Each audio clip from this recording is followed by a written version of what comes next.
So welcome everybody to the Fair Data Management Security and Ethics Workshop. This is a workshop sponsored by the Hawaii EPSCoR, the Hawaii Data Science Institute. My name's Sean Cleveland. I'm Associate Director of Cyberinfrastructure in Information Technology Services CI group, and I'm also an affiliate researcher in the Hawaii Data Science Institute. And Roderick will also be presenting with me. Roderick, you want to introduce yourself? RJ, give folks your name and who you are. Yeah, I'm Roderick Tabalbo. I'm a master's student in computer science, and I'll be assisting Dr. Cleveland with the FAIR workshop today. Okay, so in the chat here, I'm putting the link to the workshop materials for folks. Hopefully you can see that in the Zoom. And so, if you folks want to follow along in Sage, we are in the HI-DSI Fellows room in the FAIR workshop board. And as we go through each of these sections, I'm going to be going through the sections on Sage also.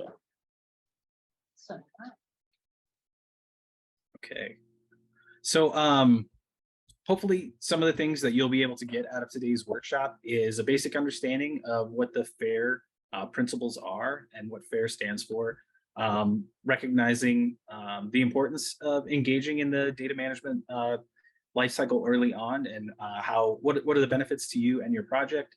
Also recognizing, what are some barriers and risks to adoption for FAIR, as well as open science practices. We'll talk a little bit about open science because that's kind of related. A little bit about licensing, as well as being able to look at maybe some data sets and say, do we have most of the aspects that, that would make this thing fair? And so that you can look at some existing ones, and then you can apply some of that hopefully to some of your own. Understanding a little bit about metadata and what it is and the importance of it. And then a little bit about security and ethics that we'll try and get to kind of at the end. So the schedule that we're planning to go through here today is we'll give kind of a brief intro, talk about open science and walk through intellectual property and ownership, basically some licensing stuff, and then walk through, what is fair.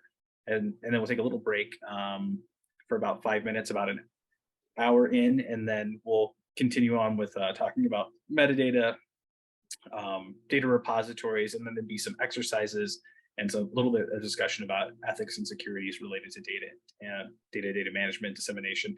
And then we'll do a kind of an assessment there at the end so that you can tell us, what you got out of the workshop, what we can improve, and that sort of thing.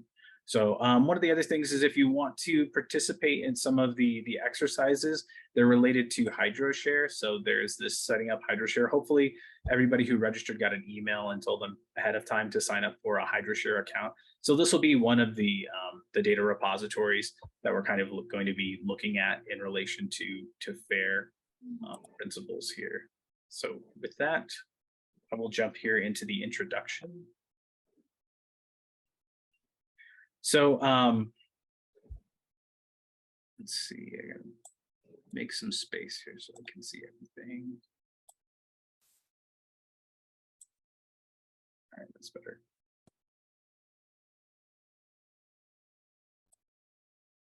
Okay. So better research through data management. So if we look at, say, these two kind of graphs here, there's two kind of ways I guess you can do kind of data management.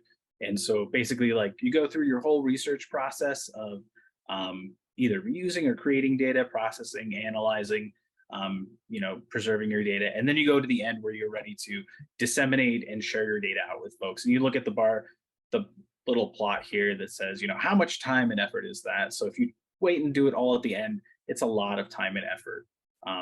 Is what you'll go through for that, and you may not get super good results at the end because depending on how long it is from the time you were using or creating data to you get to the point where you're sharing, a lot of time could have passed, and you could have forgotten a lot of things related to how everything happened, what you did, and all that sort of stuff. The other part here is kind of doing it as you go, and so you see these little bar charts here, but of just adding a little bit of extra time on top of the standard processes that you have for doing your research. And so integrating the management of your data in the whole life cycle of your research here. And so in the end, you can see the three little bars here, significantly less than waiting to try and do it all at the end and wrangle all of the information that you would want to provide to be able to publish potentially and share a data set with others in the community. And so hopefully that's one of the big takeaways that you'll take today, is that you'll want to figure out how can you better integrate some of this management of your data as you're going through your research cycle. And I think this is going to be important for the folks on the current EPSCoR, the Change Hawaii EPSCoR, because data management and sharing data and publishing out data products to the larger community, the stakeholders, the NSF, all that is a high priority in that part, as part of the project. So that's something that we want you to take away. So yeah, as I said, big takeaways. Data management should be done throughout the duration of your project. You don't wait to the end.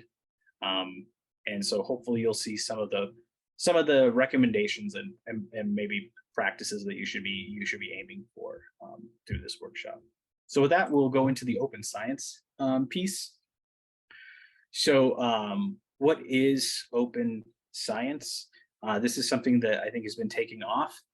Actually, the White House released guidance back in August about making federally funded research freely available without delay. So a lot of the journals and things that we publish to, they have these embargoes on data. And so they want to put an end to the 12-month embargo on the journal publications and the data publications and things that are coming out of federally funded research. And so there's kind of a big push for that. And there's also, I think, the agencies in general prior to this have been putting an impetus on, open science, open access, as they look at, the data management plans and dissemination plans for a lot of the grant processes that people have been doing. So kind of the whole idea behind open science is the practices of making, your data freely available under the umbrella of this open science, open research sort of thrust, so that science can be more reproducible, it can be more transparent and more accessible, and those things lead to better credibility for science overall. Is, I think, kind of one of the main ideas. So the other thing is trying to make the science a little bit more accessible for all levels of society. So, and that's another big thrust for our one of the big EPSCoR projects that's driving and funding this workshop here is we have a number of different audiences that we need to disseminate information out to. So we have to look at whether it's society, the amateurs, or the other professionals and researchers that are in our space here. So, and part of that is comes cooperative work and using a lot of the I guess not new digital technologies and collaborative tools. And so we'll be talking a little bit about some of those in the rest of the workshop, some of those tools. But a lot of it has to do with, a lot of these are obviously web-based tools, because that's an easy way for people to access information on their laptops, their smart devices, their tablets, that sort of thing. And as I said before, important to provide transparency and what's the experimental methodologies, observations, how all the data was collected, that sort of thing, so that people have confidence and they feel that what is being done is credible, so that they can reuse it. Because if people aren't confident in the products that you're putting out and the way that you collected those data, they're not going to reuse it, and we're not going to be able to continue to drive science forward in a better manner, because everyone's just going to have to repeat the same thing over and over. So I think if we look at this graph here, open science is about open notebooks, open data, open peer review, open access, open source when you're coming to software and even hardware. NSF has got a whole new directorate, the TIP directorate, that's very, very interested in both open source and open access. And so they're funneling a lot of money towards those things. Scientific social networks and citizen science, as well as open educational resources. So I think those are sort of the building blocks of the whole open science movement. I don't think I need to dive into a whole lot of that, but since we want to make this kind of a workshop piece here, and have some interactions, if you can take a couple minutes to just discuss, what are some of the benefits, or what are some of the problems that are solved by, the adoption of some of these open initiatives. So select one of these, and talk with the person next to you, if you can do that in the room here. So take a minute to pick one of these, and then you can just shout out some answers about, so pick, what are some of the benefits of, say, open data, for instance. So we'll give you about 2 minutes to discuss that at your tables there. Are we discussing online too?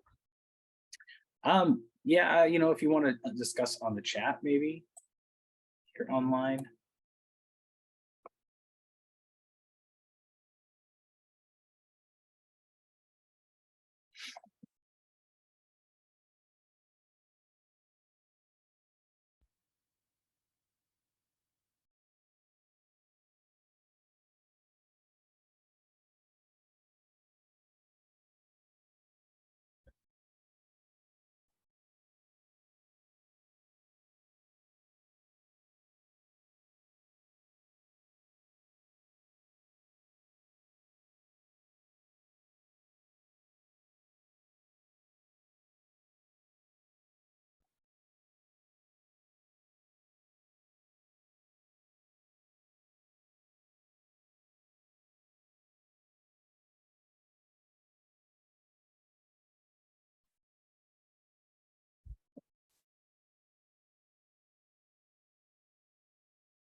All right, we'll do about one more minute here.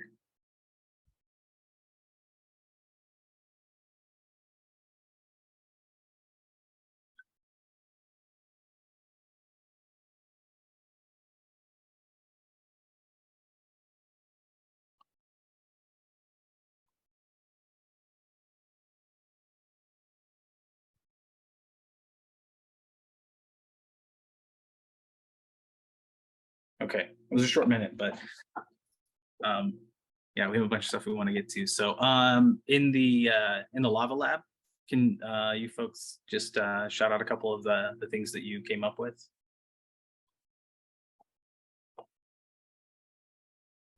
Open data lets people double check your analysis.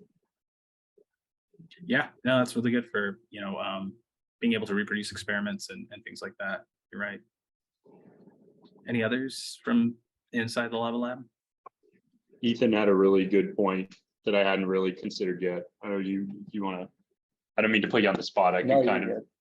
Yeah, I think one potential con in terms of open notebooks would be in economics. We do a lot of research, tweaking former research and looking at it in a new light. So I think if open notebooks were kind of widely available, you may get STEM researchers that don't spend a whole lot of time and thought, but just go looking for other researchers' code, make minor tweaks, feed different data through it, and don't really add anything to the field. They're just pushing out papers that barely tweak former work without a whole lot of effort. Okay, so we're looking at potential drawback from sharing things. Okay, that's interesting. So some of the comments we had online. So Patrick says, open educational materials, make sure that resources aren't locked behind paywalls. So that's a really good point. And I think as we're looking towards, open and being able to build out our larger workforce for science and for tech, those things are very important. Aaron says, being able to have more analysts look at the data and process it if the data is in fact open. So yeah, if you have open data, then there's the potential to be able to, so it can, a lot of funding agencies invest a lot of money in the collection of some of these raw data products. And so it can be, you know, millions of dollars just to actually collect data from the field. And so the potential to be, you know, to get better return on that investment by having more folks being able to analyze that is definitely a good thing. And then I think, is it Bibiana? Yes. Said, having open source software allows individuals to compete with companies. And yeah, that is definitely a good point, that access to some of the open source software without having to do licenses can help democratize access for folks that are at smaller institutions, or even individuals that aren't necessarily affiliated with an institution, to be able to do some of these things. So yeah, and I think a bunch of those things are brought up here if you're interested in looking at potentials in there. So okay, so we'll move on. So I think we talked about some of the motivation here. And I think money, and then also sorry, I can't remember who brought up the economics point. Is Ethan maybe? Or but yeah, other people making money off of some of your work, or people reusing your work without maybe necessarily good attribution or contributing to the broader science. But a good motivation, like is reproducibility. I think we brought some of that up, being able to look at other folks' things. And then there can be personal motivators to contribute to. This is, a good way you can contribute to society, the wider community, by, contributing open things that other people can build off of and reuse. So I think since we're running a little behind, we'll just jump into the next section here. So we'll talk real briefly about intellectual property and licensing. So I think some drawbacks for people wanting to open science or open source their things is worried about their intellectual property, their IP, and some of the maybe monetary things that are around that. So you can open source things and still have licenses that would require, industrial, if it's, for commercial use and things like that. There's licenses that allow people to use your data and your other things in ways that you can also make sure, if it's for commercial gain, that they have to get some kind of special license or some kind of thing going with you. And I think Jason, I think he's in there, has done something similar to that, and we've looked at some of this for some of the other products. FYI, software code can be copyrighted and licensed that way. Raw data itself cannot. However, data collections that are organized in specific ways, stored in databases, annotated in different kind of ways, those have the potential to be licensed in certain ways. So just something to keep in mind. Some of the common licenses to be aware of if you haven't heard. So Creative Commons is very common one, used, I think, in a lot of academics areas. So if you're interested, you can click on these links and take a further deep in. MIT license is a pretty open one. BSD3 is also pretty open license, and a lot of software is licensed under both of those. So you can take a look at some of those. I think we'll skip the questions here because I'm a little bit behind on the schedule. So we'll jump into FAIR and we'll be right on schedule here. So any questions just before I hop forward on the workshop so far, the information?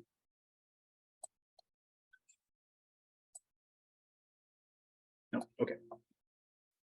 Okay, so a little bit background. So FAIR, not sure how many folks are familiar with FAIR. It stands for findable, accessible, interoperable, and reusable is sort of the acronym. This came out of a paper that was published in 2016 with a set of guidelines related to those.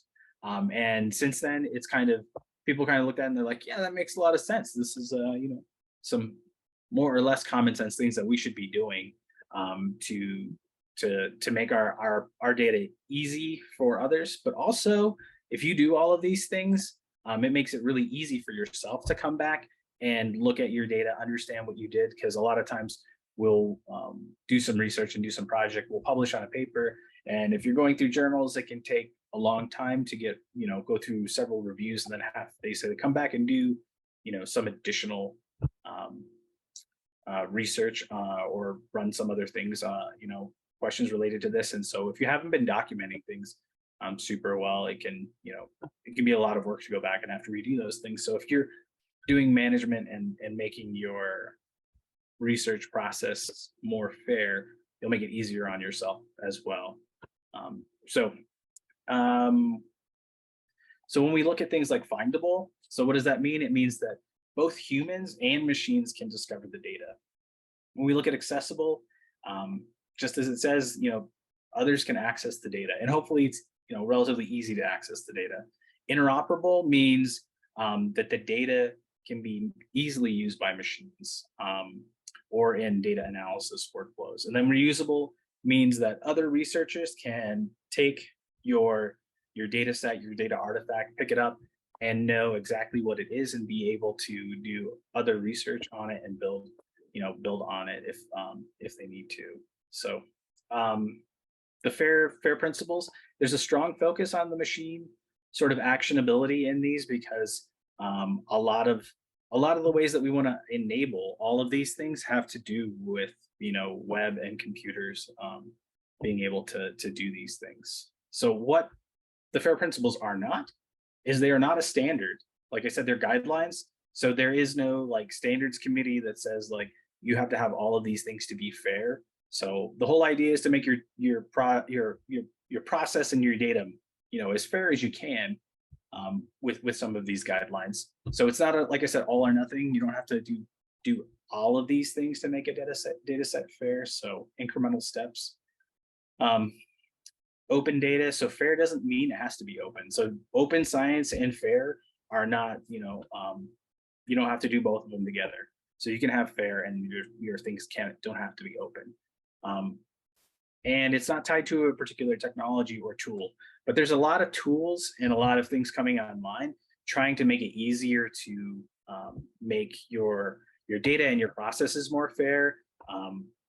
The Research Data Alliance has done this with research scientific software. They've come out with a kind of a white paper on scientific software fair guidelines. I'm on a working group we're looking at for trying to define a white paper for science gateways or virtual research environments or portals.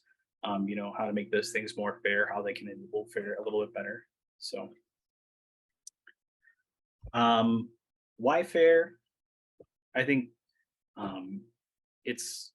I think all the things that we've kind of talked about previously about, you know, the open research, but obviously if the research data is more, you know, easily discoverable and reusable, that lowers a lot of the barriers that we kind of have already been mentioned, like others being able to repeat your experiments and verify your results and build on previous work. And also what I've kind of mentioned before, like also making it easier for yourself to do those sorts of things. And the whole what's in it for you, I kind of mentioned this before, funders are starting to require support for FAIR. I actually had to write FAIR into a campus compute NSF grant where it was a storage one. And so they wanted to know how we were going to support FAIR in within the project. And so I actually had to write paragraphs about how we were going to do that. Other things is, if you do that, it makes your work more visible, obviously, because it's findable and it's accessible. So that those are, you know, you're lowering the barriers to other people being able to use your stuff and then therefore, you know, cite your work. So then you're, you know, helping your career. So increasing reproducibility, I think we just mentioned those. So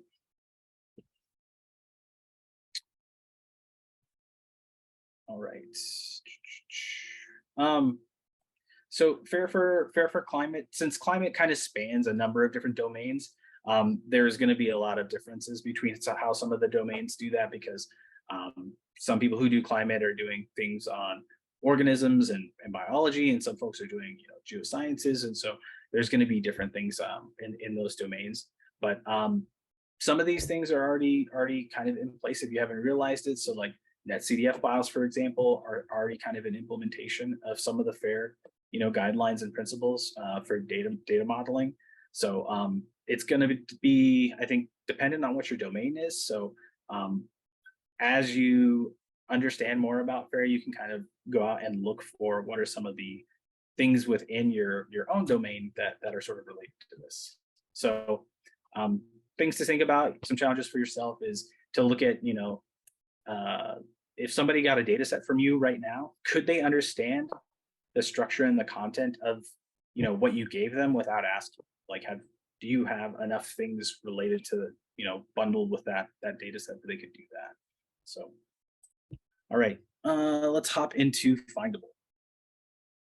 So for Findable, there's kind of 4 criteria that are kind of in the FAIR guidelines for Findable. So the data is assigned a globally unique identifier and an eternally persistent identifier, or a PID.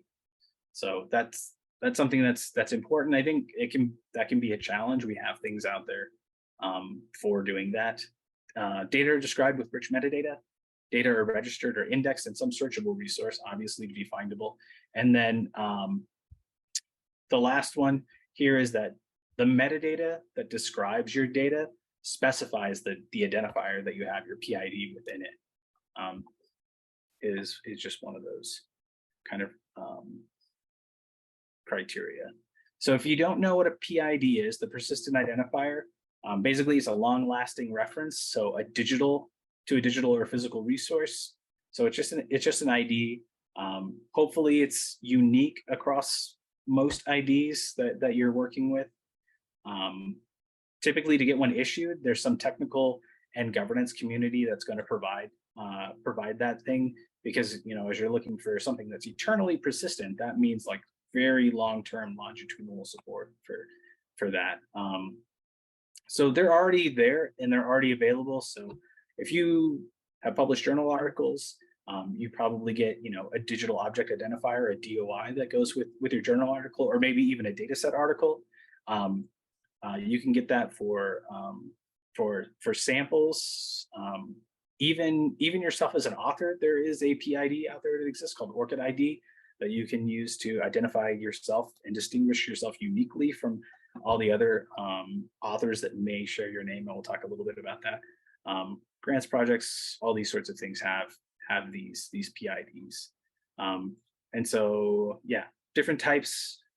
Books by publishers, they have the ISBN numbers, if you're familiar with publications. And I just mentioned the ORCID ID project as well. And then the DOIs here. And the DOIs, basically, you can't necessarily make your own DOI. You have to, be a part of this, DOI foundation. And so groups like Crossref, DataCite, and others are part of that community, and then they can help mint these things. You can access services that will let you mint DOIs. I think HydroShare is one of the ones we're going to talk about. Figshare and Zenodo, and there's some other free ways to do that as well. So if you've not really looked at a DOI before, basically, there's kind of three chunks of the DOI. There's who's the resolver. So DOI.org, there could be a different resolving service here, depending on who's issuing the DOI, the assigning body who did it, and then a suffix. So it's kind of three chunks there. So it's time for an exercise here. So if you have your laptop, you don't need a HydroShare account necessarily for this one. So basically, we can go look at HydroShare. It's a data repository for water data, and allows researchers to share and access hydrology, water data related research. And you can use it to discover data So if we click on it, we click on that discovery link here within HI-DSI. We're presented with this interface to discover. We can search based on authors or date ranges, put in our own keys. They even have a map interface to be able to discover, some of the data sets or models or other artifacts that they kind of publish here. I think, yeah, there's a bunch of different filters, type filters here. They even have, notebooks and those sorts of things, but we can just click on the top one, I think. And if we look at this, this one doesn't even have, this doesn't necessarily have one here, but it does have a PID from HI-DSI itself. So this here, this resource itself, this collection here of information, of metadata and description about what this data set is here, has its own, identifier within HI-DSI. So it actually has a PID here, and a lot of them end up having a separate DOI. This one doesn't, I guess it's not published in that way, but it could have one.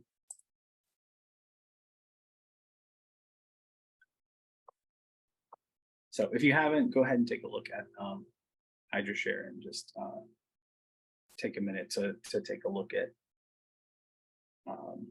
what a data product that has been published into a repository. And typically, and HI-DSI is a good one for trying to drive, help people adopt fair guidelines. And we'll talk a little bit about what are all the things that kind of are supported in this.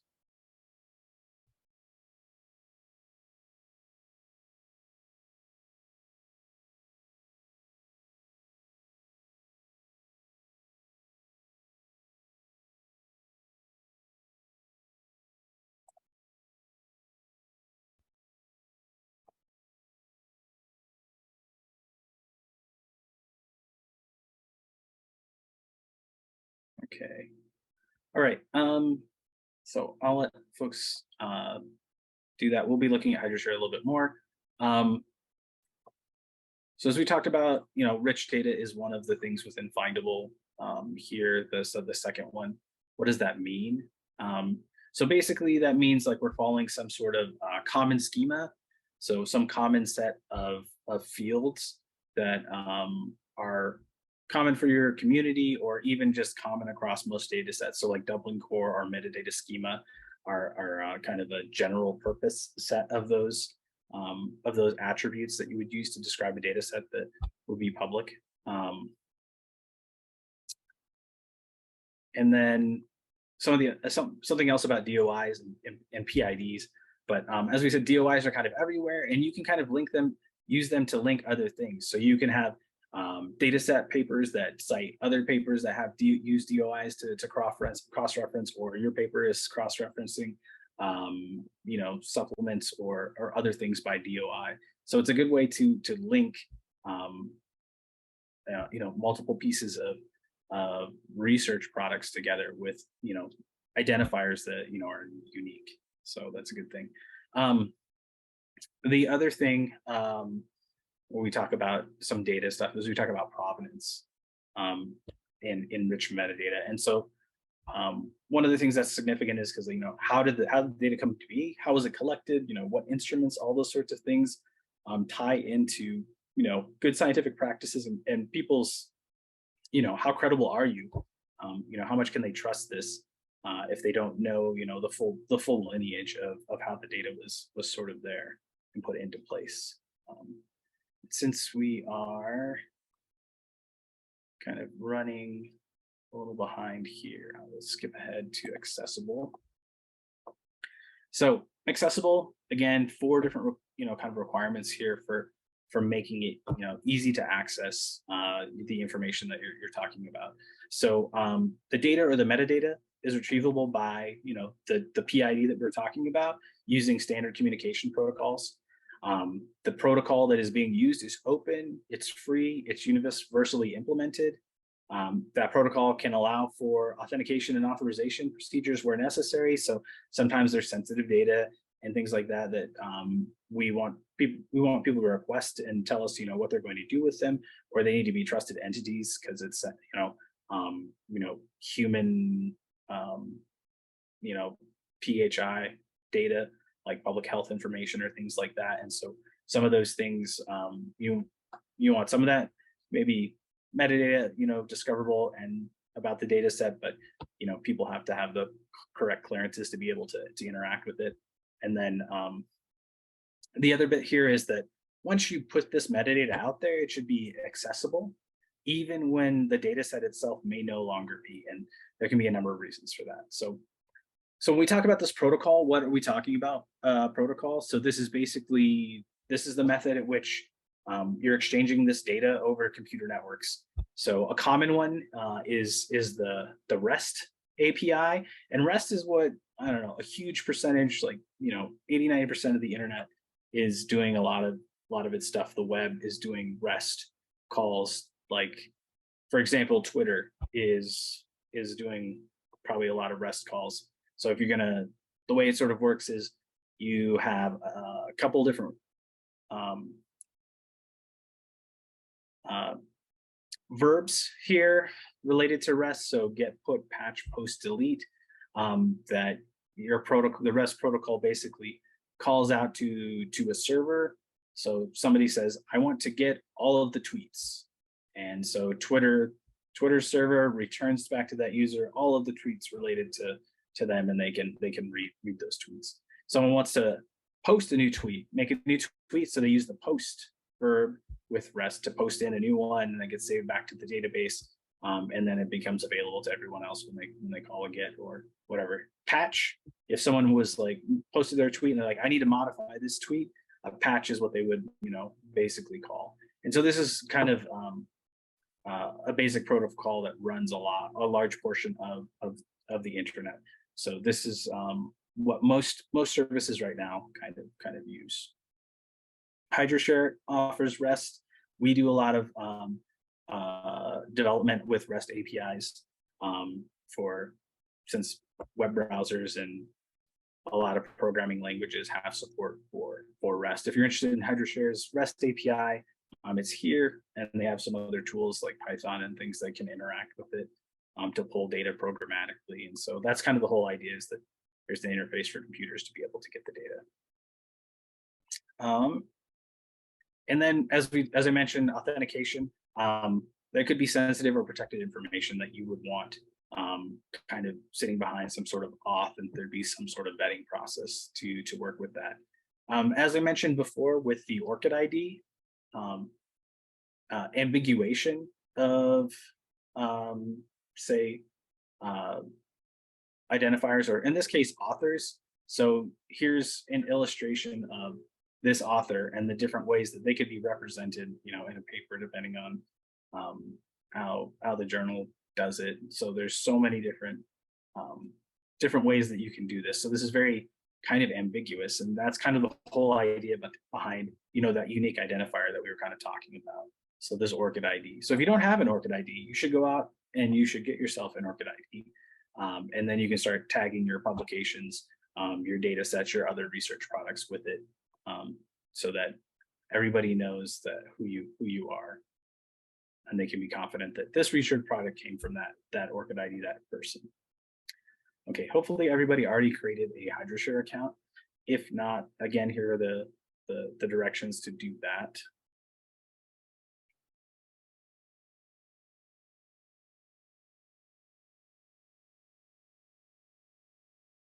Okay, since we're running a little bit behind this, we will skip this activity. If you want to go back later and look at ORCID principal features pages and do that exercise, you can. Tombstones. So I'll just be really brief about this. What is this? Basically, this is at what point a data set is taken offline, or some product is no longer available. It was issued some kind of PID, some kind of DOI, but now it no longer exists. And that can be because whatever the servers or the data sets or whatever went off, no longer exist because their funding ran out, or the institution that they were part of no longer exists, or the person retired, and there's no one who's going to keep it up and online. And so that's why we end up with what they call tombstones, is those things don't resolve necessarily to there. But basically the idea is that there is a mechanism with DOIs to be able to keep the metadata online and then say, this resource is no longer there and it's gone and this is why. And that's the whole idea behind that. So you might run into something that has a DOI that no longer exists. Because even though they say eternally, nobody works on that scale, I think, as humans yet. So finally, we're on R now. So we're on to interoperable in FAIR. So 3 guidelines here. So now we're more into the, still into things should, work with computers and different software. And so that is, the data and metadata should be in a formal, accessible, shared, and broadly applicable language for knowledge representation. You should use vocabularies for your data or metadata that follow FAIR principles, so other people know kind of what you're talking about. And then you should include qualified references to other data or metadata. As we're talking, as we're good scientists, we're good researchers, we're good academics.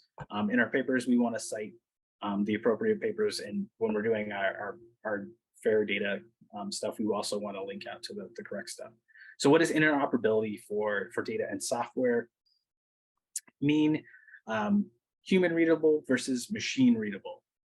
So a data format that's convenient for humans, PDF is one of those formats, but it's not very good for necessarily machine readable, because it's not necessarily a structured representation of data. A better representation of structured data for machines would be something like comma separated values, like CSVs, or JavaScript object notation, which would be JSON, or extensible markup language, or XML.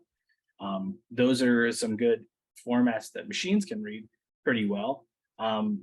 Human readability, it depends. CSV is sort of like a spreadsheet, and so people can be trained to read spreadsheets and work with spreadsheets. JSON can be a little bit more human readable because it's basically like key values, and so if you use good fields that make sense to people, that information can be a little bit better for people to look at. Images, like we say, can be pictures can be human readable, although computers are getting better with, obviously, machine learning and AI being able to identify and categorize some of that information. But so one example here is like pictures of text. You can give somebody a picture of text, obviously we can read it, but machines are not necessarily so good, although there is, object character recognition, OCR scripts that can try and do that, but not guaranteed to be what's actually there. So something to think about when you're storing your data and you're organizing it. What format are you looking at here that is going to be something that you could share with other people within your community, that both people and machines can kind of look at. As we talk about vocabulary, so this can be a deep dive into things like controlled vocabularies and ontologies and things like that related to your community. So if you want more information about vocabularies that are out there, you can click some of the links. But basically the vocabularies are the shared terminologies within mostly the domains of the words that you would use to describe things. You can think of controlled vocabularies for as you're looking at specifying units of measurement, or what are the variables you're measuring. So like temperature in degrees Celsius, temperature in degrees Fahrenheit. Some of those things are vocabularies that people centralize on some of those things to make sure they mean the same thing to everybody. So let's see. Since I'm cutting down on some of this.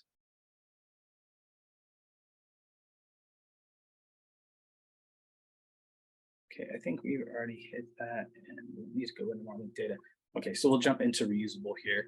so that we will be able to take our break and do the other exercises. So reusable is just basically what it sounds. You know, is there enough plurality of accurate and relevant, you know, descriptions and attributes about the data and the metadata that you're sharing out there? You know, is the license that is associated with your products, is that clear? Because if you don't have a license on your stuff, people may not adopt it because they don't want to put work in it and later find out that I couldn't use that data at all. Or they have some certain use cases and they want to make sure that whatever the license that you do have fits with their use cases. So making sure that's accessible and clear is, you know, having the provenance that we mentioned earlier associated, so that they know where the data came from, so that they know how, you know, what things can be applied to it. And then domain relevant community standards, as we talk about controlled vocabularies and ontologies and, you know, units of measure and things like that. One thing we can do related to reusability, file naming best practices, and this is something that if you're new to doing this, these are some great do's and don'ts for things related to files. So and like good naming and organization of file structure and file names can go a long way to helping you know, you out and others, and also do some self-documentation of things that are going on. And we kind of do some of this with the climate data portal, the Hawaii Climate Data Portal. That's part of Change Hawaii, and some of the way that we store information on the back end, because we store both JSON representations of metadata and text representations, as well as we try and organize the file and folder structure naming conventions so that we know, you know, what this file is related to. So so do make use of tools potentially for bulk naming files if you have, you know, you're collecting lots of data off of instruments or things like that. There's a couple lists there. Making sure the names are descriptive and maybe no less than 12 or 14 characters, so that you get enough information in there to know what that file potentially is and not confuse it with something else. Or always have to open the files to know what's in there, because it'll save you a lot of time. Let's see. Using ISO 8606 date standards. So if you use this can help you sort these things chronologically. So I have adopted this in a lot of my things because it automatically will sort files that have a timestamp this way correctly. If you do it the other way, you know, day, month, year, your years are never going to sort out correctly. Only sort by days, month, only sort by month. So year, month, day will give you correct chronological sorting here. So this is a good best practice. Let's see. You can read through some of the other ones here. Oh, this one here for sure. When combining file elements, please don't use spaces. For me, that's a don't. Use instead like some kind of camel case where you have capital letters separating words, or snake case where you're using hyphens or underscores, or they have a kebab case here. But don't put spaces in. Use something like this because some pieces of software, depending on what it is, they don't handle spaces and things like that as well. Especially so in the don'ts here. Avoid naming files with individual person's name. Yeah. So if you're doing something in a lab, you know, keep it all professional. Avoid, I guess, super duper long names in your files, but make them descriptive enough. Avoid spaces and dots and commas in special characters. Some people want to use special language characters and things like that in their file names, and that to make it more, you know, readable potentially for them or grammatically correct, but it wreaks havoc on the, you know, trying to automate stuff. Like we just tried to move over like 10 terabytes of data from the previous EQI project, and we had some folks that uploaded some things and they had like okinas and special things in the file names, and they just wouldn't even copy over, and it broke the whole copy process, and we had to do a bunch of workarounds to make that work, just because the file systems, depending on what type of Linux, or if you're using BSD or different things, like they hate that stuff. So make it easy on yourself to don't put those things in there. Okay. Here's some good stuff on directory structures, but since we are kind of running along, I will hop ahead. I think a lot of folks are kind of familiar with versioning in some of these, but yeah.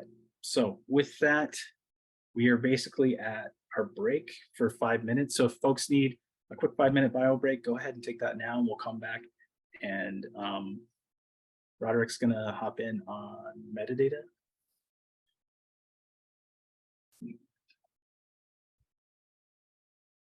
So, and if you don't need a break, if you have questions or comments, feel free to hop in and ask.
Let's see, got a question from Aaron. Will this video be uploaded anywhere for review? Also, so yeah, we will post the video for the workshop online, and so we'll probably upload it to YouTube and then link it out from the Data Science Institute. And we'll probably send an email out to all of the registered attendees. And then, do you need to have any of the cloud computing working for HydroShare today? No, we're not going to be doing any computing. We're going to be looking at HydroShare related to the data set publication features that it has, and examining existing published data sets, and just showing how it supports the FAIR guidelines and the things that it kind of has in there, so that you see examples of real data, and also a tool that is pretty robust for supporting this, so that as you might be looking at other domain specific repositories or ways of disseminating out your data, or trying to find tools that do it, you'll see some examples of some best practices and some good things that already exist out there.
Okay, I think we'll give folks like another minute or two, and then we can, RJ, you can take it away. Okay.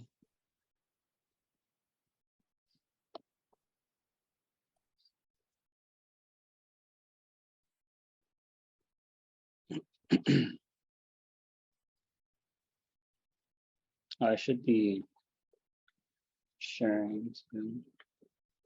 Oh, can I have Oh yeah, I'll make you a co-host, sure.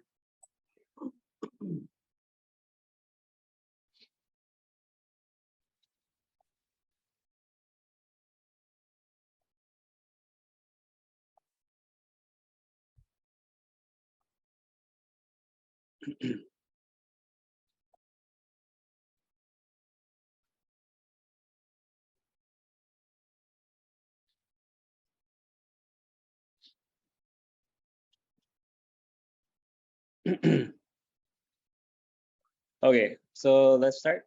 We're going to be looking at this next section called metadata. So what is metadata? It was kind of confusing to me. It's actually data for your data. It's you can think of it as like if you're taking like if you're in photography and you're taking pictures, there's some you know the pictures that you're taking is the actual data, but there's actual data for the picture that you take. There's the camera gives your picture like a file name. It logs when it was taken. It probably logs what aperture and what settings you had on your camera when you took it.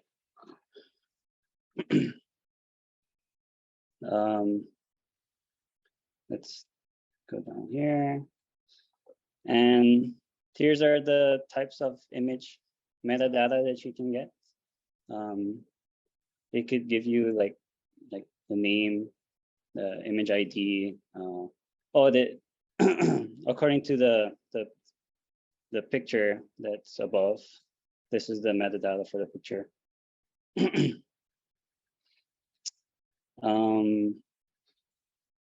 Let me scroll down here. So there's actually different types of metadata. One of them is called administrative metadata, which is data about a project or resource that is relevant for managing it. Like for example, this can be data that's, like I said, automatically generated by the camera that was used to take it. Or next we have descriptive or citation metadata. And this is data about a data set or resource that allows people to discover and identify it. So we briefly touched about this too. It could be like the authors or everything that comes with a citation, like the title, abstract, and keywords. There's also something called structural metadata. And this is data about how a data set or resource came about or how it is internally structured. An example of this would be what was the motivation for you capturing the data? Why did you capture it a certain way? What units did you use to capture the data? How did you collect the data and things like that?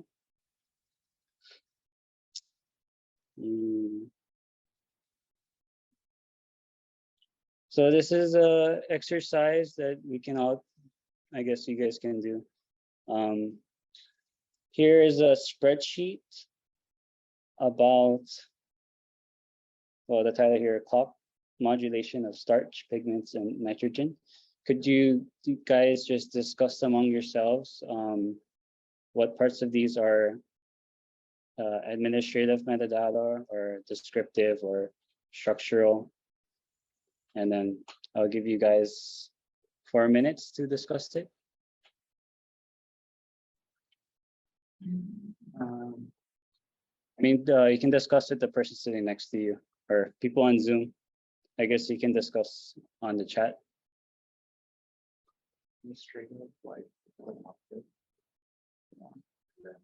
Title and funder, so we have more. Well, I guess the easy Title wouldn't be descriptive. title author. Title would not be descriptive.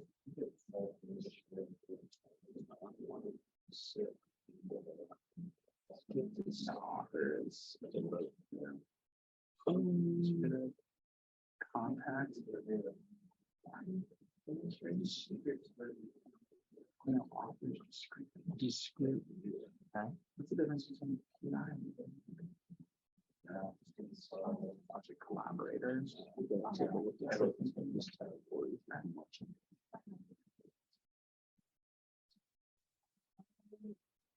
Title is also very descriptive. Yeah, that was descriptive. So not my administrative data.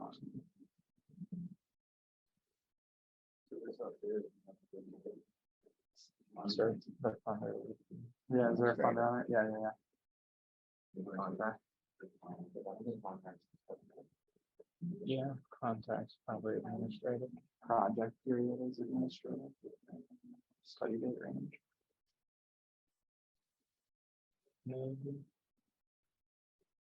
What's the one?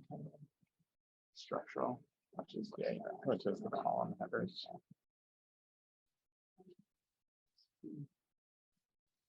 And note of the columns about metabolites. This one metabolites reported per gram.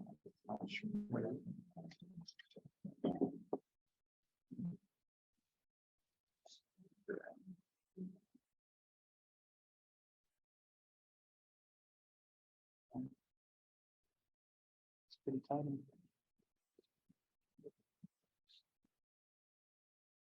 What's the KEG ID? It's a great question. KEG ID G7.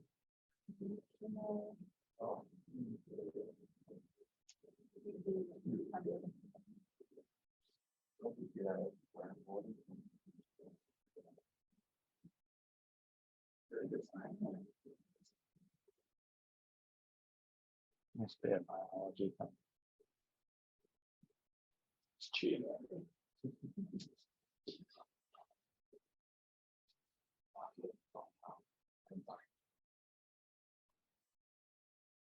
Compound database.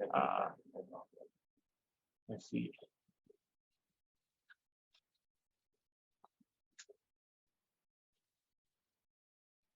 So way to look at exactly what they mean by starch.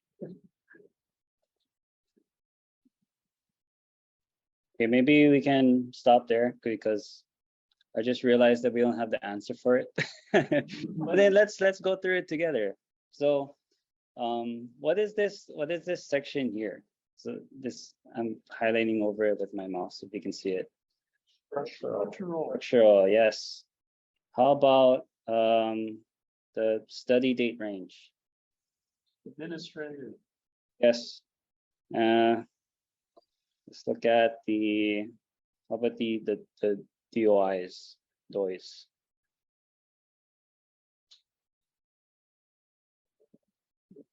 Structural. Oh. Descriptive. Yes. Let's do one more. How about the funder? Administrative. Yes. Okay. Good job, guys. Okay, so next we have, where does data end and metadata start? So there's actual data that researchers, they use to analyze and conduct their studies. And as I said, there is metadata associated with the data, but that can also be data. The metadata can be data for other researchers. For example, they could, someone could be conducting a study for what kind of research was conducted under a certain author, and they could compare that through all the research that was conducted by another author, and kind of do like a comparison of what research has been conducted between different authors and stuff. Next, there is adding metadata to your experiments. So basically, this section is talking about how adding metadata, if you're doing it manually, it can be pretty time consuming. So maybe instead of doing it manually, you could have it set up so you can do it automatically. Because if you're, say that you're automatically making logs about your data set, and it might be like wrong, or you might be doing it wrong, but at least it's consistent. And if it's consistent, you can go back to it and make corrections. But if you're doing things manually, there's more room for error, and you have to go through potentially each row of your data set to see where was the error or what went wrong. So it should be better to do it automatically.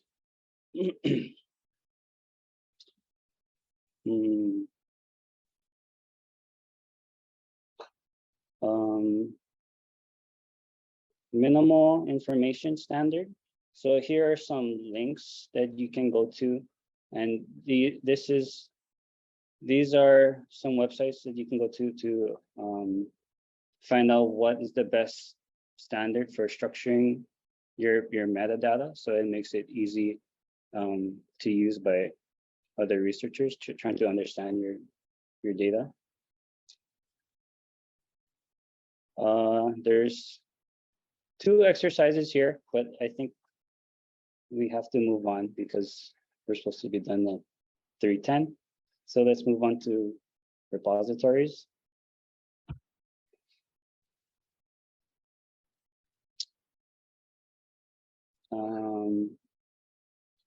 So what are research data repositories? These are databases where researchers can use to deposit their research or their curated data sets. And there's a bunch of different data repositories, which is kind of scary because you don't know, like, where do I find my data? There's so much that repositories to check. And there's also like specific repositories. Like one of them is called UniProt for protein data, GenBank for sequence data, GitHub, and HydroShare. We just looked at that together.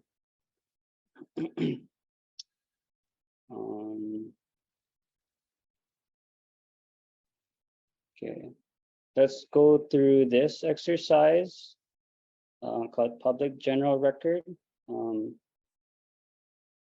And have a look at the following record for dataset in HydroShare repository. HydroShare, what elements make it follow the FAIR concepts?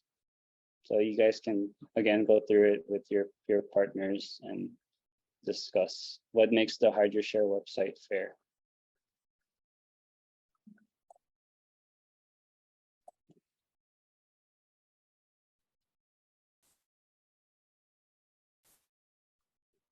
It's just so nicely laid out all on one page. Everything you can possibly need. I mean, it's clearly findable, right? It's very findable. Hydrological data on an open repository. Looks pretty accessible. Got all their content, all these like files that you can just download in bulk. Like this little tool, select a file to see its metadata. It's pretty handy. It's like it's all CSV formatted right off the bat, so awesome. It's operable as well. So nice. I wish that my data was nice like this. What's that called? Reproducible and fair. Yes. Yeah, reusable. Reusable, okay. This looks pretty reusable. Yeah, it's open access, so anyone that can just That's it right there. Even have related resources. Public and shareable, open access, very nice.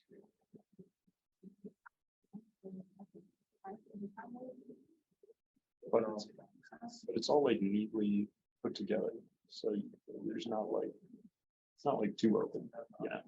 yeah. Like, I don't think you could screw this up in some way, which is nice. Okay, sometimes you have too much information. So that's taking you a lot of time to sift through what's important.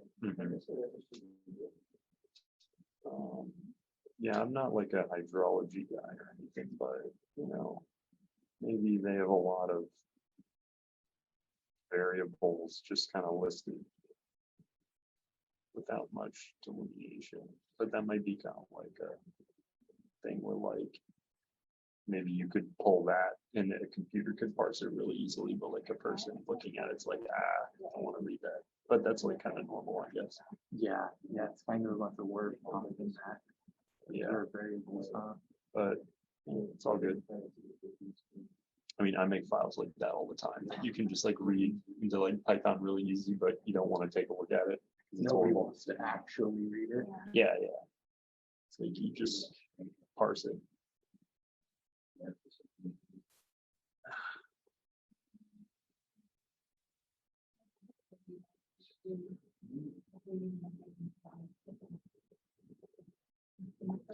Radiation.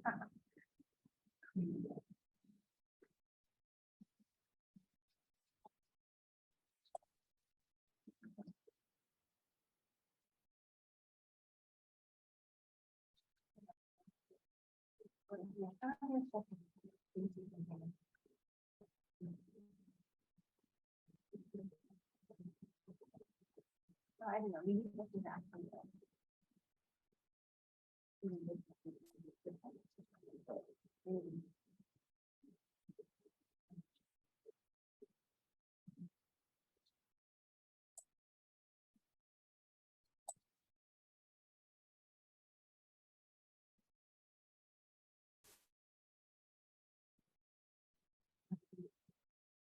Okay, you guys are done discussing. So what do you think makes it fair? The HI-DSI website. Let's look at it. You guys want to just shout out some things? It really gave you pretty much everything you could ever ask for on one page. Okay. Really nice. Well, which one of the fair concepts does it mean? Accessible for Yes. sure. Yeah. Seems like there's not something you would want that they don't have on here. Good one. It's findable because it's on HI-DSI and it has a descriptive name, It's findable. but the whole thing.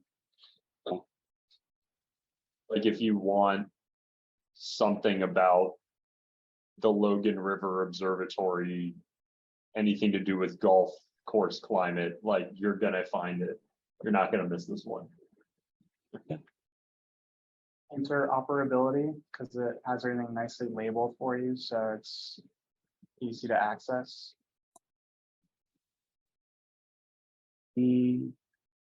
Sorry, what was that? The Interoperability, what makes it easy to access? well, it just has everything labeled nicely, so if you want. Oh, okay, yeah. Good. Okay. Oh, wait. So I'll just mention real quick, if you actually search Google for the Logan River Observatory, the HI-DSI resource is in like on the first page of results within Google. So that's one of the other things they've done is they've, done some search engine optimization. So they actually show up in like Google and Bing. Okay. Oh yes, sorry.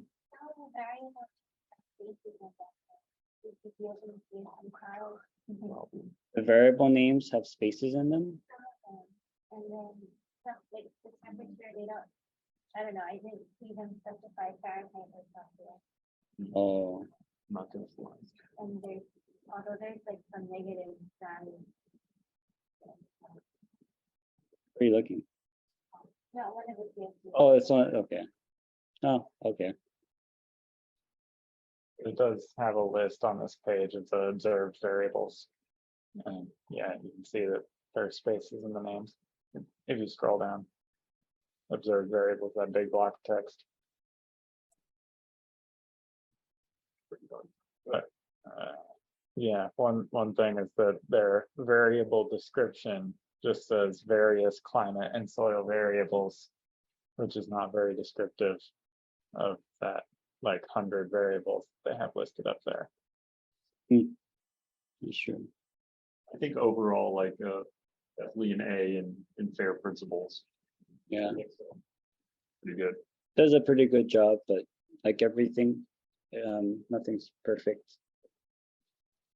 I mean, if you guys want to go through each of the solutions or the elements of FAIR, you can go to this website and read it on your own time. Minimal data set.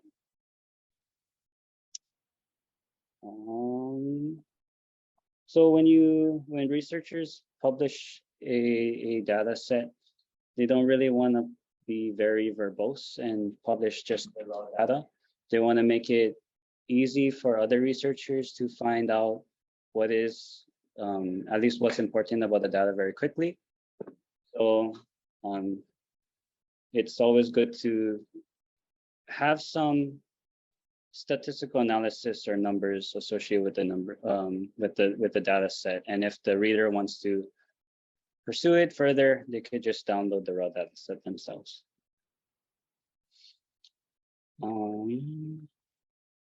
So how do we choose our research data repository? Like I said, there's a lot of different repositories that are online. I think if you are a grad student, you can just talk to your advisor, and they probably know the most popular repositories that are available or what other researchers in your field are using, because it's not going to be same throughout all different fields. It's a little bit over. What comes first, the repository or the metadata? Extra features. So there's also extra features that come with some data sets or research papers that are published online. Especially for computer science, there's like demos that people also publish that are associated with their paper that people can also use to play around with.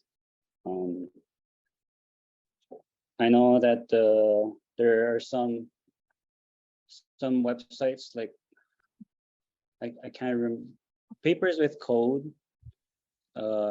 They publish their whole Jupyter notebooks with their paper, and you can download.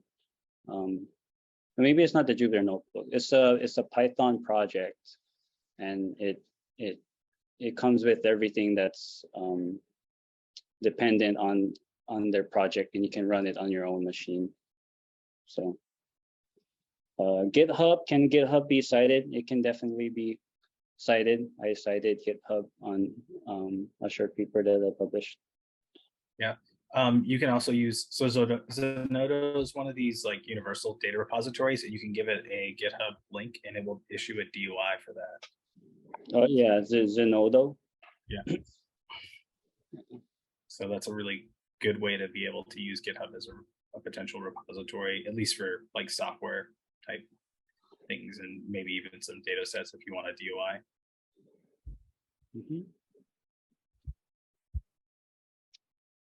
And evaluating our research data repository. So basically, to evaluate a research data repository, you need to see if it's appropriate, if it meets your needs. Everyone has different needs for how they want to publish their data. Let's go to exercises. So I think these are just a bunch of exercises, and then you guys can discuss each of these. We'll start with the first one. What aspects of this data set are fair?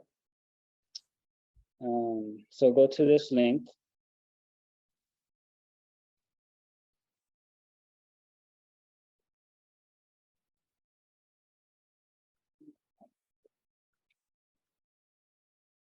And oops, did I mess it up?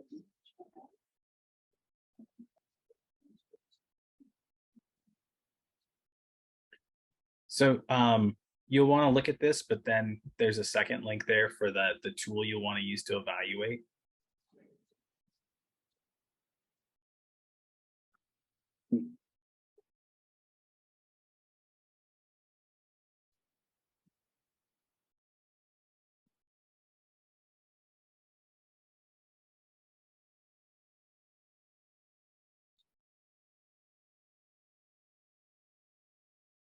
So as you scroll down there, it's that form, and you sort of start at the top. Oh,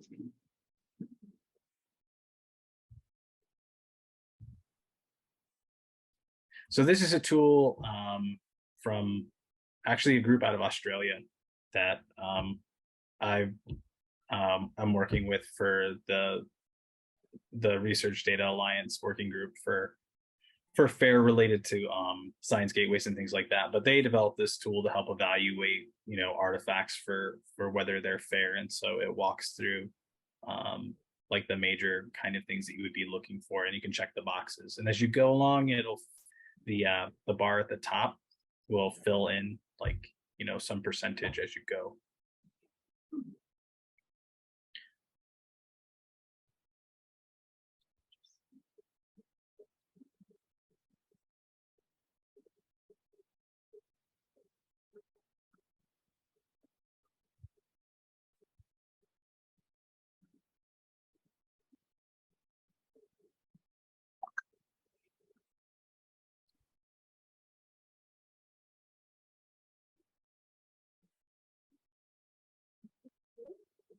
I don't know. I couldn't really find their metadata files.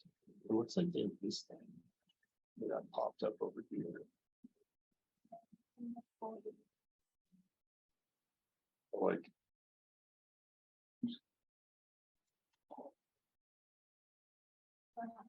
I guess we didn't know. We haven't looked at variable. no, I didn't do it.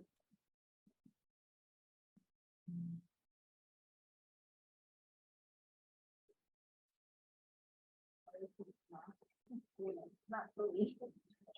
Not good. But they're in the green so far. They're doing something.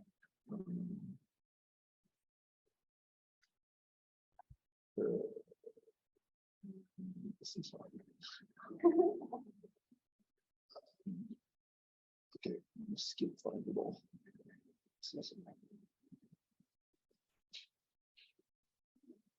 don't know. Oh, screw up.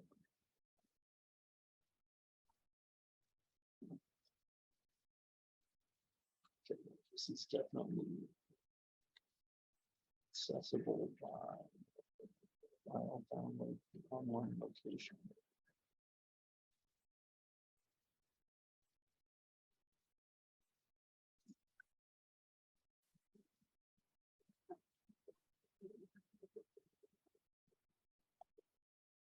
Maybe it's better than that. I don't know what this magic thing is.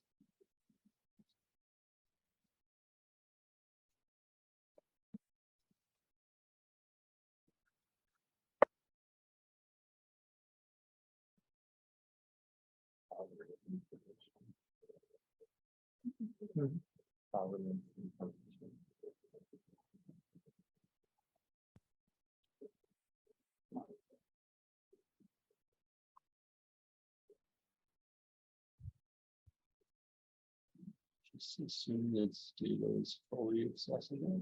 It looks pretty accessible.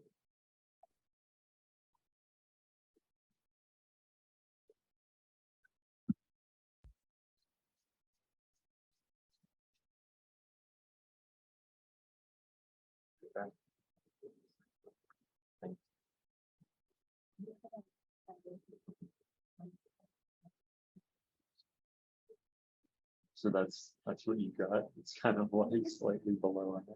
Okay, I'm getting close. I'm on. I'm very methodical on my approach. On top of these.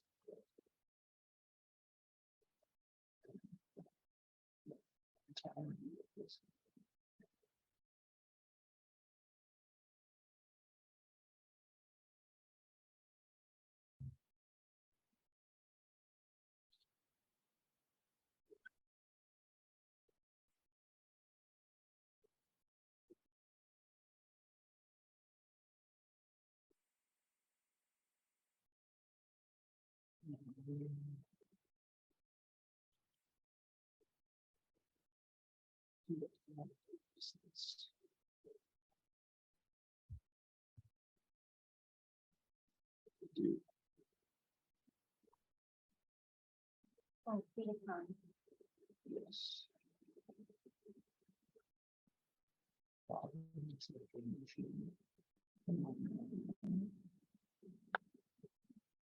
Okay, mine ended up being a little higher than yours, but maybe I was a little generous.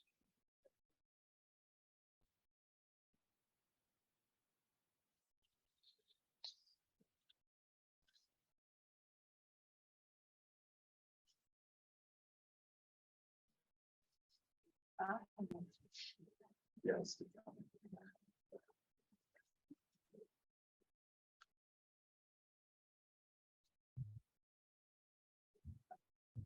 I would just say like. Chronology of ownership or custody. This is a high bar here. I mean, it says. It's just to have a new version.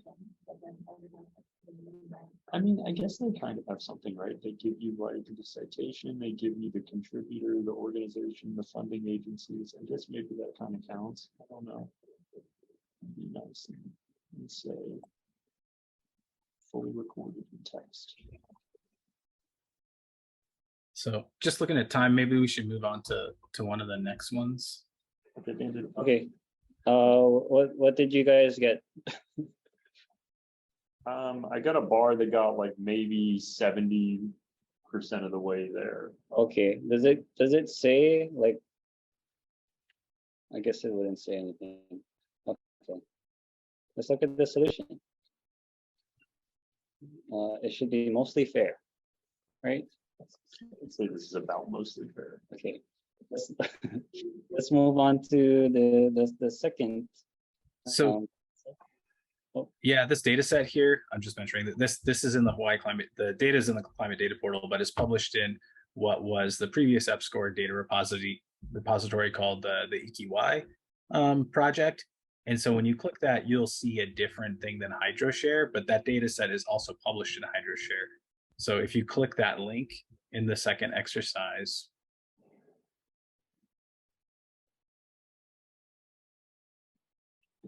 you'll see this was something that we built for the previous EPSCoR. And you'll notice there's some different things in here. But if you click on that DOI link, that takes you to, yeah, it's also published there because we automated being able to do all the data annotation within that AKY gateway and then saying, I want to also publish it to HydroShare. So you did all that annotation once, and then it also published it out to this other repository.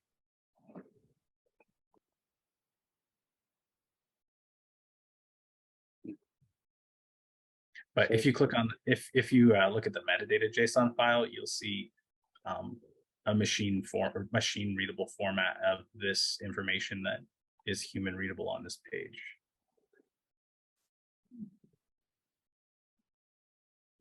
advantage of that. This is pretty good.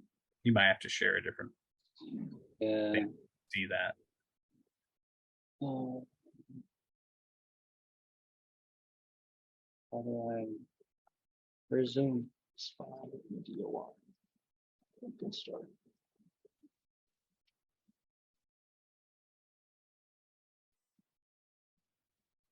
And so if no one's seen JSON format before, this is what it is here. This is what it looks like. This is opened up in Firefox, so it looks a little bit more human readable. If you can zoom in a little bit there, they'll be able to see a little better. Let's go. No. Is it raw data? This is what it looks like raw, or without making it pretty. But this is what is this is what the computer interprets and then re-renders out so that it's easy for you to read in the web page. But it can do things like search on like fields like address or first name and things like that. So that's the whole kind of the idea. Beautiful.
Yeah, if you take a look at the last one, that's groundwater chemistry data taken by Diamond was a graduate student in the previous EQI. There is a lot of variables if you scroll down, and there's a lot of information about the metadata that was captured for those. So if you click on the more, that'll give you even you'll have to scroll down. There's like a little weirdness with the JavaScript jumping, but there's even more information about each individual variable. It's also nice. Now see there. And it has all the spatial locations there, both listed and on the map for where all the samples they were taking that are part of this data set. And you can click on them and it should say which location it is. Once you get past the spider.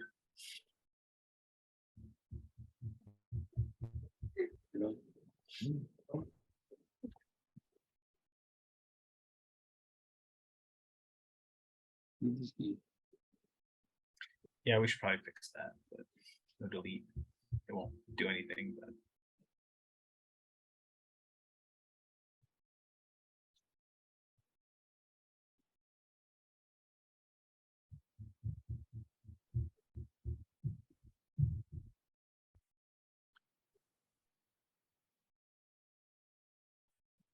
and so for the folks that are in Change Hawaii, this will be some examples of probably some of the products that we'll be trying to put out at the towards the end of the of the project, to have things annotated in this sort of manner so that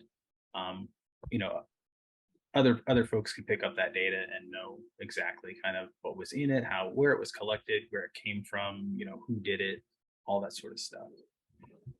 And then it also helps you, as far as like looking at how you want to organize the data. So.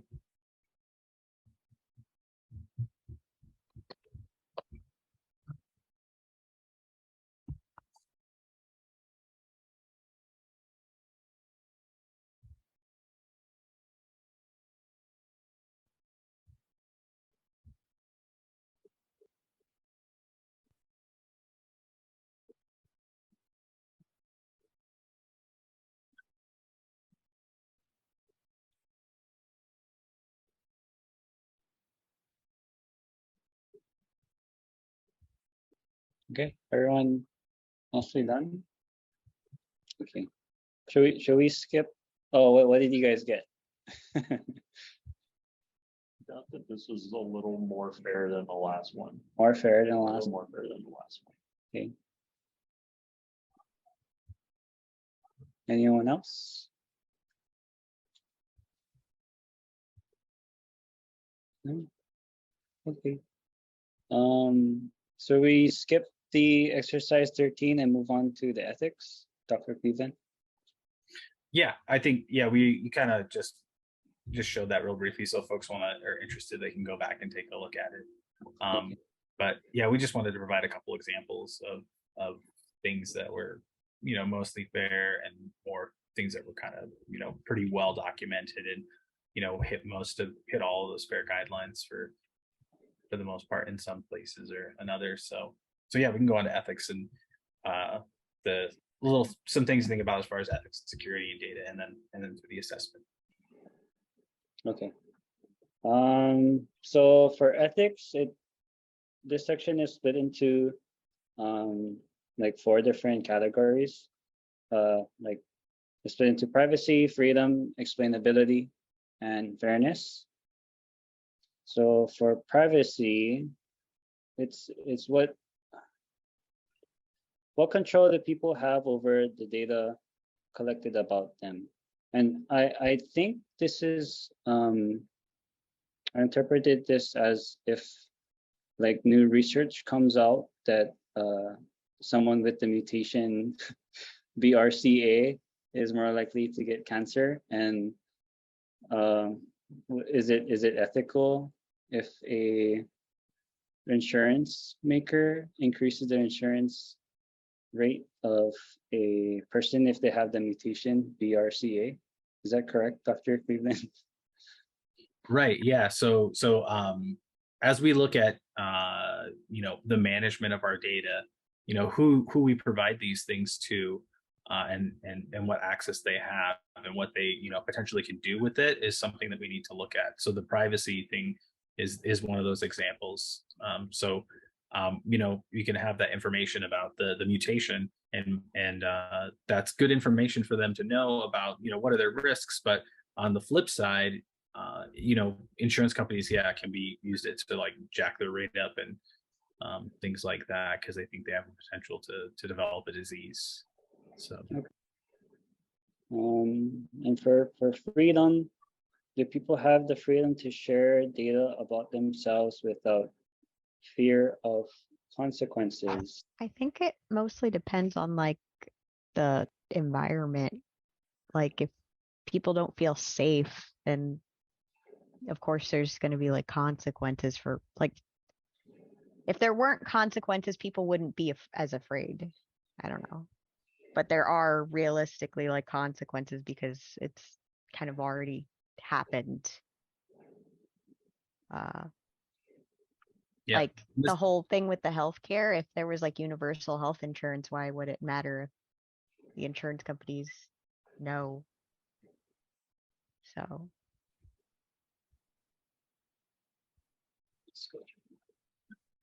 That's a good point.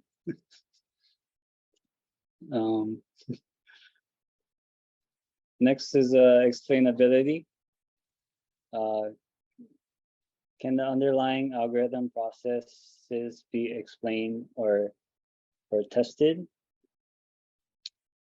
I think this is referring to like for a neural network we're using. So neural network models are gaining popularity nowadays, and then they can be seen as like a black box, because you can't really tell what's going on or what decisions are made in a neural network. And if people are using neural networks to predict like a bad credit score, we don't really have some kind of way to validate why that person could have a bad credit score. So it's good to know what algorithm or model you're using to make sure that it's explainable to why it's making a certain decision.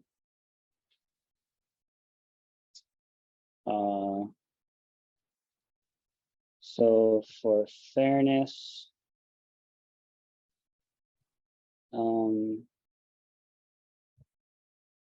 because machine learning algorithms often find new and unexpected connections. I think I got mixed up. I think that was supposed to be the example for this one. Or I guess it goes both ways. It could be for explainability or for fairness.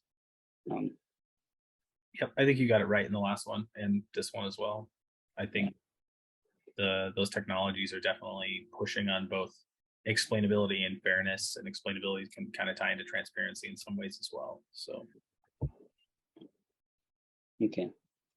Let's move on to security.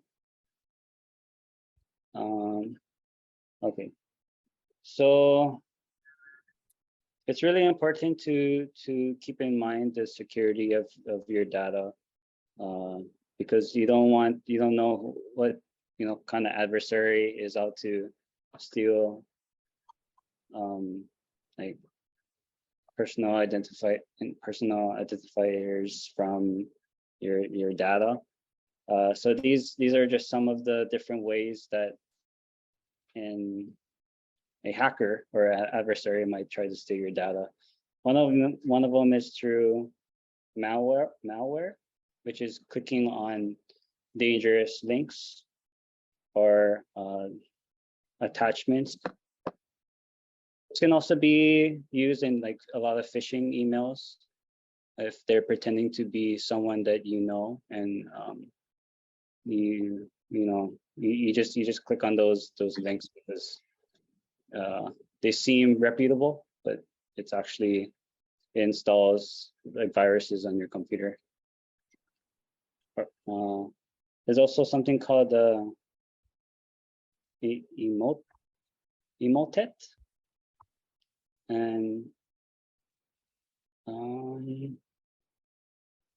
this is again another way that you might download a virus through on different websites that you visit.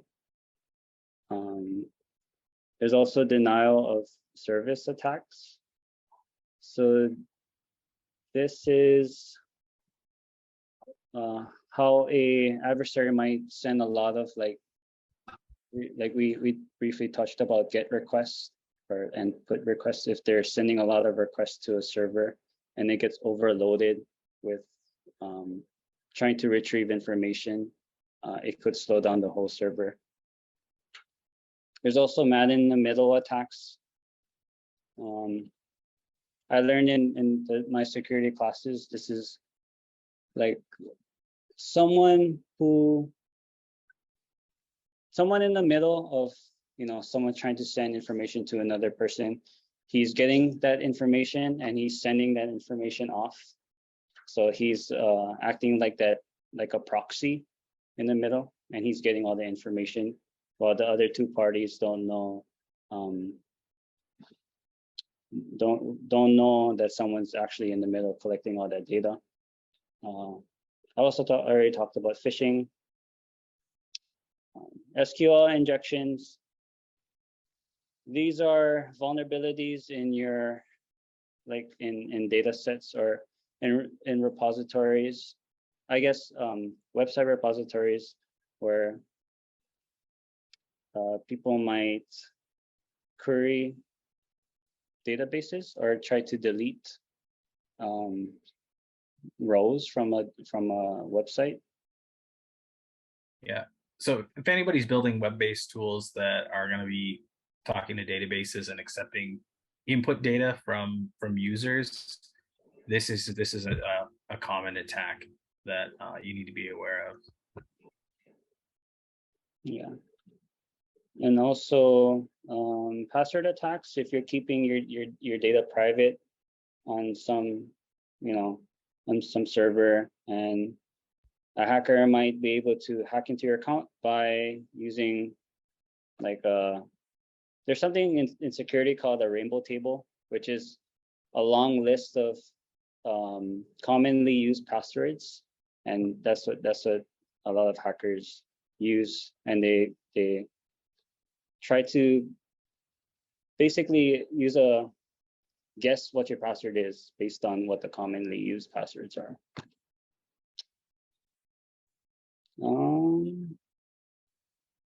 And that's pretty much it. Dr. Cleveland, is there anything else? Yeah, I think there's just some good practices in there as far as like password pieces. Hopefully everybody has Duo for their accounts activated for the 2-factor. I think it's probably required at this point. And related to data storage stuff, we will be coming out in this fall with a storage solution for the Change Hawaii folks for centralized place for data to be stored and backed up. So hopefully everyone will be able to use that, and we're looking to use something that's going to be sort of Dropbox or like, so that folks can sync onto their laptop or workstation, but also can use powerful data transfer tools like Globus and things like that. So we'll, yeah, along those lines, if you have research data, best practices, you should always have 3 copies of any important data that you cannot regenerate. So you should have, whatever one you're working on, you should have a backup, and then you should have definitely a backup in an offsite location that's not near either the other 2 copies. So I think, yeah, with that, we probably can roll into any questions folks have and jump into the assessment piece here, where folks can just fill out the assessment survey. So just assess, did you get were some of the goals achieved for what you needed for the workshop? So there's some for the participants, and then there's some for me and RJ to fill out here. So the instructor one is for me and RJ, and the participant one is for everybody else.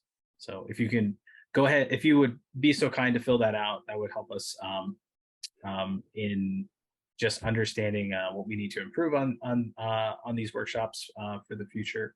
And so yeah, your feedback will be very helpful. And then it also helps us with the grants that fund this, for us to be able to report some of this information back related to the assessments for the National Science Foundation. So.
Sure.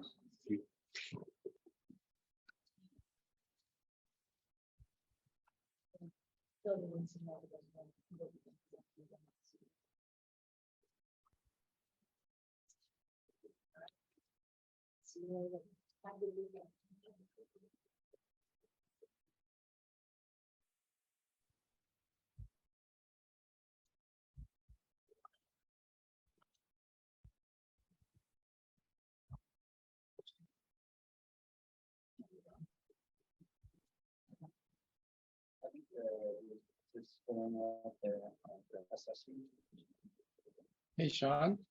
Yep. Do you know who works on the multi-factor authentication, the Duo stuff at UH? Because Sage doesn't like it. We can't use like the UH authentication for people to log into Sage, but they can use their regular Google personal Gmail logins. It's just that, I don't know, when it goes to the UH system, it doesn't like it. Oh, you mean their personal Gmail works, but the Gmail, because it's using the cast login, Yeah, probably. So so yeah, I think that's Michael Hodges' group in ITS. okay, So him and Julio, I think, work on some of the Duo stuff. okay, I know that yeah, okay, we can talk with them. We also have something that might work for Sage, but okay, that we use with our gateways okay. to bypass Duo stuff for automation. But so yeah, we should have a discussion, I think, about that. Okay, great. Yeah, that would help. Because we always tell people to just use their personal, but of course, I would prefer to use the UH one. Yeah, and Patrick was talking about the ITS developers mailing list. They may also have an idea for, depending on what library you're using to integrate with Sage. Since Sage is interactive, Duo should make sense for working with Sage.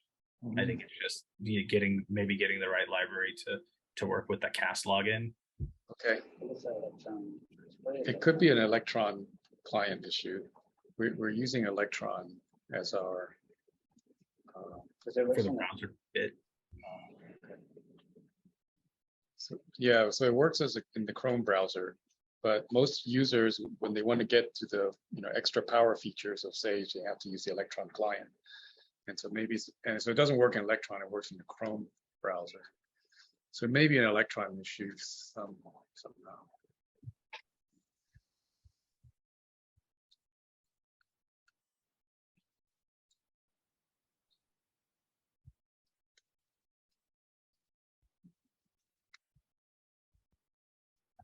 Okay. Yeah, we should. Yeah, as we have more of these discussions about Sage and the climate data portal, we can talk about some of that stuff too, and our folks might have some ideas. Okay.